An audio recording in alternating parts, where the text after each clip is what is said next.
Fox 61 News at 6 starts now. Now at 6, tragedy in the Elm City. A 16-year-old shot and killed. It's very unfortunate because it's just like your kids aren't safe anymore. The community reacting tonight as the search for the shooter continues.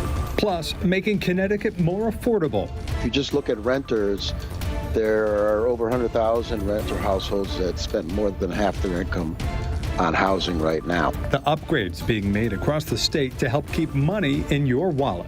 And challenges finding children's medicine. It's very difficult to tell a parent that you don't have medications which they truly need. What pharmacies are doing to keep the over-the-counter relief on the shelf. And wild weather throwing a wrench in holiday travel plans. If you can change your travel plans around the weather, please do. The Fox 61 News at 6 starts right now.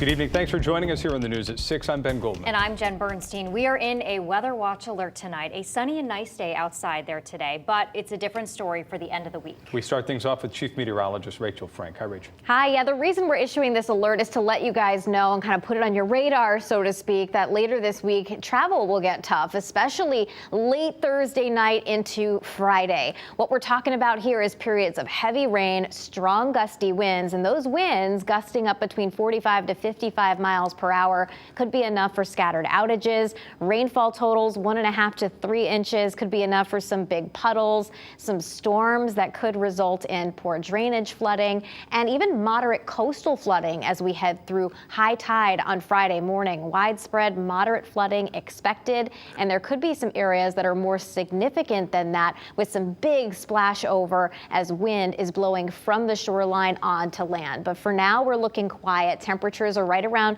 30 degrees, and tonight we're not anticipating any weather-related issues as we're gearing up for the news at 11. Temperatures are in the mid-20s, and heading through the day tomorrow, we are quiet, sunny and seasonable. We start with temperatures in the upper teens to low 20s. By afternoon, we'll see highs in the upper 30s and even less wind than we had out there today. Then we're dry most of the day on Thursday before rain starts to develop. We'll take you through the timeline, the future radar, let you know how to plan the end of the week coming up. Thank you, Rachel. The severe cold on the way, prompting the governor to activate the severe weather protocol for the state. Starting this Friday to next Monday, state agencies and municipalities will coordinate with United Way 211 and Connecticut's network of shelters to make sure that anybody in need can receive shelter from the outdoors, including transportation to shelters. Again, this Friday, anyone in need is urged to call 211 to get information on warming shelters and centers near you. For a list of resources, head to fox61.com. You can also get weather updates sent right to your phone through the free Fox 61 News app as well. Well, we are following some breaking news right now. Police are investigating after a pedestrian was struck by a car in West Hartford. Fox 61 live on the scene right here. This is in the area of Boulevard and Whiting Lane. No word yet on the cause of the crash or the condition of the person struck. We do have a call out to police, and as you can see, we are on the scene. We'll keep you updated as we learn more.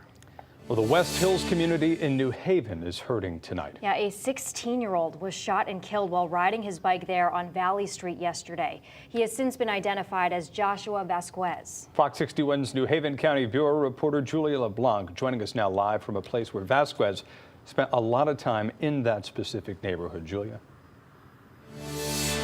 Good evening to you both. Yeah, this is the West Hills Community Center, better known as the shack to the neighbors in the area. They say that Joshua Vasquez was very involved here. They also sharing more with us about him, saying he was a caring person, a kind person, and a loving person. Now it's very eerie, it's very still, very heavy. A community is in mourning tonight after 16-year-old Joshua Vasquez was shot and killed while riding his bike on Valley Street. I was sad. I didn't know what to do. Reagan Cheeks knew Vasquez for years. She says he was like a little brother to her.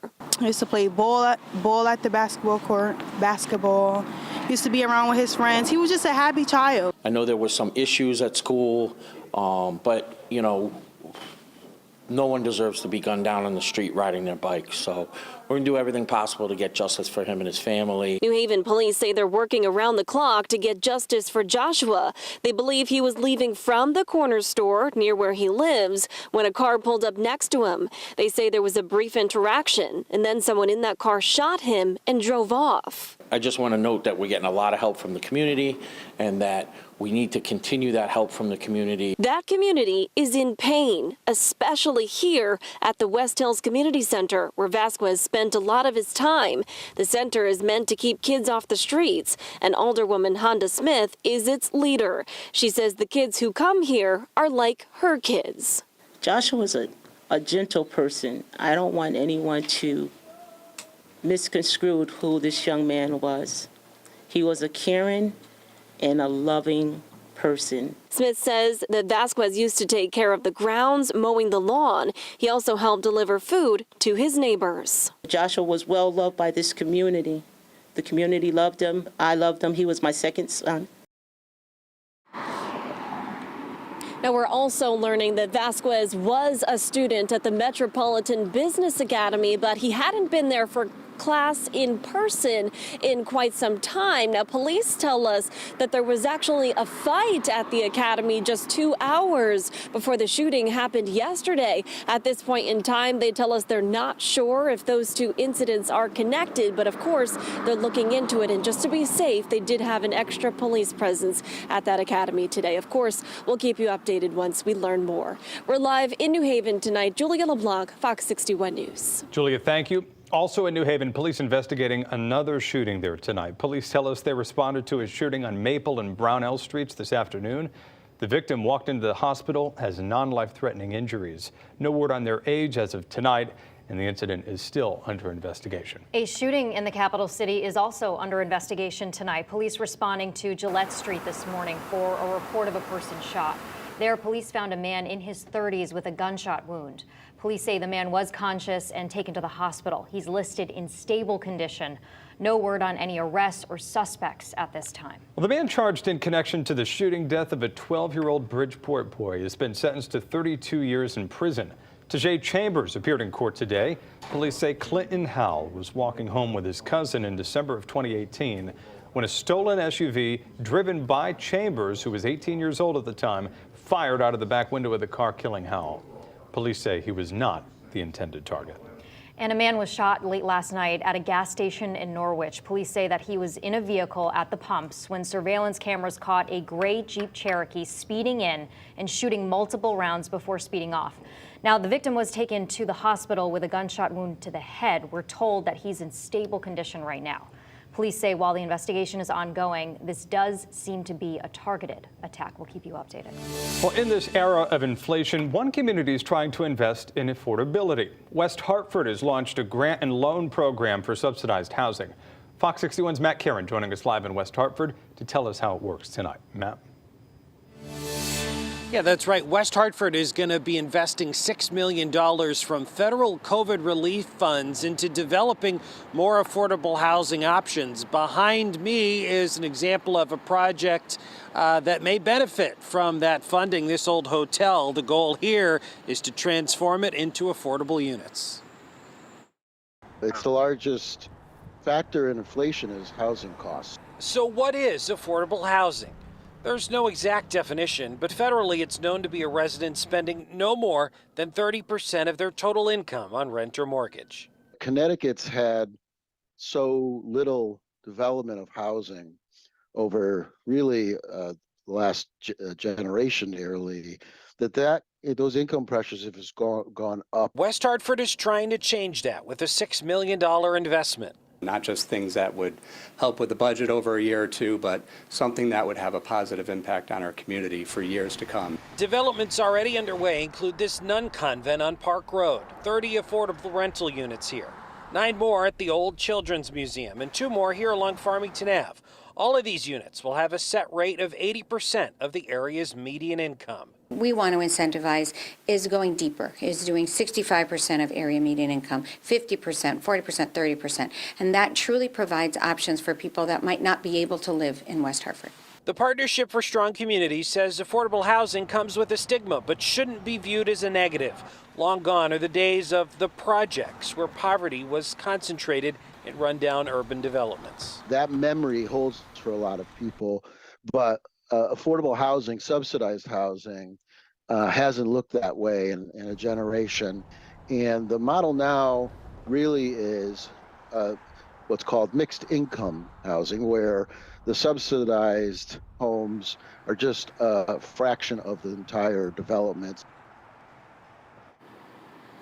So West Hartford leaders told me that they plan to start soliciting proposals from developers very soon and hope to have move-in ready units here in West Hartford for affordable housing within the next 2 years. One more note about this old hotel property behind me. It's actually been designated a brownfield, which means the soil is contaminated. That needs to be cleaned up before there can be any further housing development.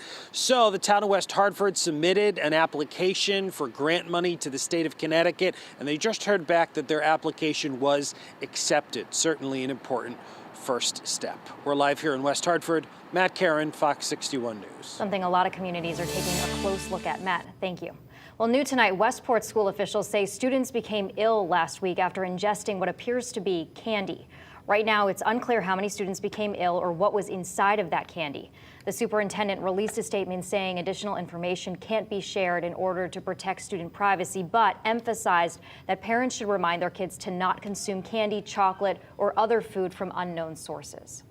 Well, if your child is sick and requires some over-the-counter relief, you may have to visit multiple pharmacies right now to find them the medicine that they need. Fox 61's Brent Harden joining us here in studio with what's causing some children's medications to fly off the store shelves. Brent? Yeah, Ben, Jen, we've been talking about this for weeks. It is still a problem. A number of children's over-the-counter medications getting harder and harder to find, with supplies of pain and fever reducers at many pharmacies dramatically low or out of stock. The root of the problem, well, health officials are blaming this year's early and fast-tracked flu season, along with COVID-19 and an uptick in respiratory illnesses like RSV, for impacting those supplies. Very difficult to tell a parent that you don't have medications which they truly need. Now, in response, some pharmacies are now limiting children's pain medication purchases. CVS has announced a 2-product limit online and in stores. Walgreens is limiting customers to 6 purchases online. It has not yet set a limit in stores. Officials at Johnson & Johnson say while they are witnessing high demand, the company is not experiencing widespread shortages, but notes the medicine may be scarce at some retailers. And some pediatricians worry the problem may persist throughout the winter, and health officials are urging parents not to give their children adult medications and reminding them that generic versions work just as well. Jen and Ben, back to you. All right, Brent, thank you. Still to come here on the news.